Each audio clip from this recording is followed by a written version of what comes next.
U.S. President Donald Trump might temporarily exempt the auto industry from tariffs he imposed on the sector earlier. This will give car makers time to adjust their supply chains, he said. Stocks for American automakers. Which specific products are you considering, and how long is short-lived? Weeks, months? I'm looking at something to help some of the car companies where they're switching to parts that were made in Canada, Mexico, and other places, and they need a little bit of time because they're going to make them here, but they need a little bit of time. So I'm talking about things like that. What about any Apple products, other cell phones? Look, I'm a very flexible person. I don't change my mind, but I'm flexible. And you have to be. You just can't have a wall and you'll only go. No, sometimes you have to go around it, under it, or above it. There'll be maybe things coming up. I speak to Tim Cook. I helped Tim Cook recently, and that whole business.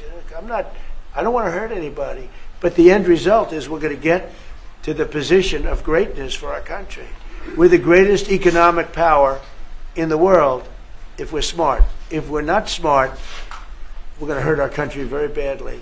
We lost with China over the Biden years trillions of dollars on trade.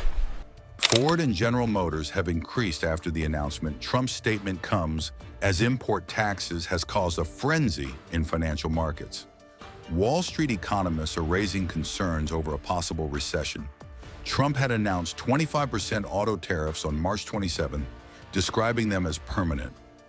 His hard lines on trade have become increasingly blurred as he seeks to limit possible economic and political blowback from his policies.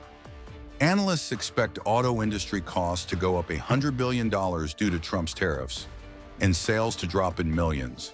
A bond market sell-off pushed up interest rates on U.S. debt last week. This prompted Trump to reduce the tariffs to 10% for 90 days, for giving countries time to negotiate.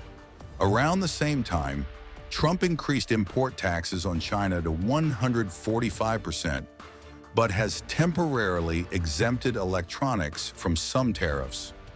Trump's stance at flexibility have fueled uncertainty and confusion on his end goals. The S&P 500 stock index was up slightly in afternoon trading on April 14th, but remains 9% down this year. Interest rates on 10-year U.S. Treasury notes were also elevated at roughly 4.4%. The Trump administration has suggested that its tariffs had isolated China as the U.S. engaged in talks with other countries. But China is also seeking to build tighter relationships in Asia with nations stung by Trump's tariffs. President Xi Jinping met Vietnam's Communist Party General Secretary Lam in Hanoi, stating nobody wins in a trade war. I don't blame China. I don't blame Vietnam. I see their meeting today. Is that wonderful? That's a lovely meeting.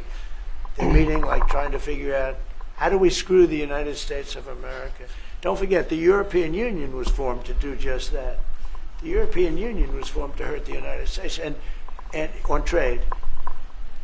And they get us on NATO because they don't pay their bills. But now, since I got involved, they have been paying their bills. I took in over $600 billion for NATO. Nobody took in anything. I mean, they were all delinquent.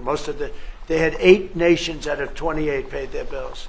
The rest of them were way delinquent. And I said, if you don't pay your bills, we're not going to protect you anymore. And the money poured in over 600. The Secretary General last week made that statement. He said, I've never seen anything like it. We couldn't get anybody to pay because the United States was footing the bill for NATO. Well, we got hurt there, and we got hurt on trade, likewise, European Union. And they've got to come to the table. And they're trying to. They're trying to. But the European Union has taken terrible advantage. They don't take our food products.